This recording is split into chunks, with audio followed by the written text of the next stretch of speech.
For today's assignment, you will need a pencil, your Sharpie, and crayons. We will begin by using pencil. I will walk you through the steps of how I create my figures in their different poses. I do not want you to create the same poses as me.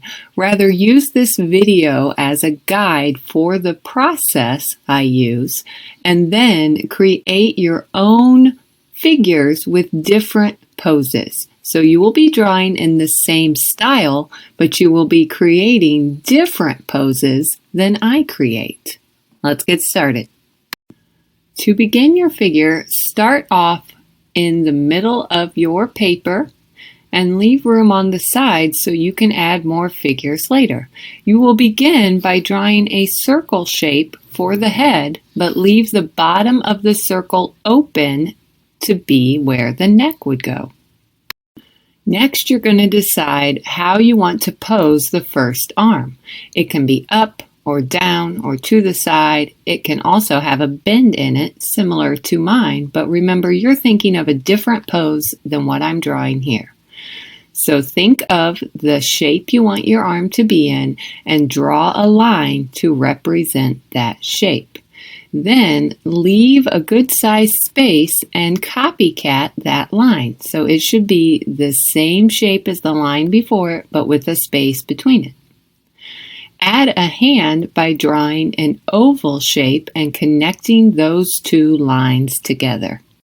Use this same process for the arm and hand on the other side. Remember to leave a good sized space. Keith Haring's figures were not stick figures, so you want to double the line, leaving a good space, and then add the hand. Next, you're going to think about the shape you want for the torso. The person can be bent slightly, curved slightly, or straight up and down. Start at the arms and draw two lines in the shape you want the body to be. When creating the legs, use the same process you did for the arms. So think of the shape you want the leg to be in, double the line, and add an oval shape for the foot. Do the same thing for the other leg.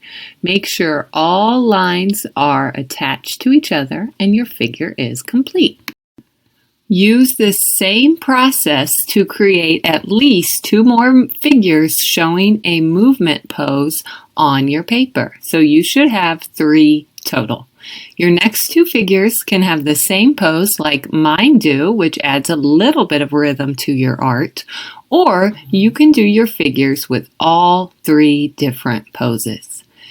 If your 3 figures are very small and do not fill the page, you will want to add more than 3 figures to your paper.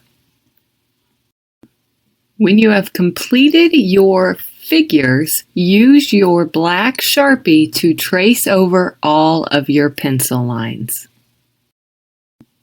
Once your tracing is complete, use your eraser to clean up any pencil lines that are still showing on your picture. We're going to use crayons to color in our figures, 1 solid color each.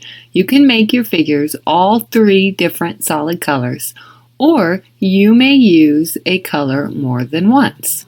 When you're coloring with your crayons, you want to press down really hard so you get a nice, dark, smooth color on your figures. You don't want to see any white spaces if you can help it. Think about how Keith Haring's figures are all solid colors. We're going to be using markers next week to add rhythm to the background.